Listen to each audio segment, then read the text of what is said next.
మరి 5-10 minutes వరకు చేయొద్దు. 2 to 3 minutes చేయాలి. ఇట్లా చిన్న చిన్న సర్కిల్స్ ఇట్లా వేయాలి.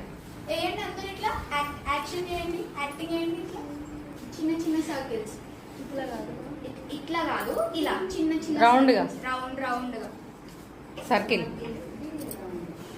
అట్లా 3 టీక్ మాత్రమే చేయాలి. ఇప్పుడు చాక్లెట్స్ అవేవి తినొద్దు. షుగరీ ఫుడ్స్ అంటే స్వీట్స్ కానీ చాక్లెట్స్ కానీ అతుక్కుంటాయి కదా పళ్ళకి, చీవింగ్ గమ్స్, అవి తిన్న వెంటనే మనము వాటర్ తోటి పుక్కిలించుకోవాలి నోట్లో, అదంతా పోయేలాగా. ఆ టూత్ మీద ఎక్కువసేపు ఆ చాక్లెట్ అదంతా ఉందనుకోండి పుచ్చులు వస్తాయి మొత్తం. ఇంకా నైట్ 2 times బ్రష్ చేయాలి. మార్నింగ్ నైట్ పడుకునే ముందు, తిన్న తర్వాత ఫ్రీ ఉంటారు కదా పడుకునే ముందు, అప్పుడు చేయాలి బ్రష్. మార్నింగ్ చేయాలి బ్రష్ 2 times చేయాలి, 1 time కాదు. ఓకేనా? మార్నింగ్ నైట్ బ్రష్ చేయడం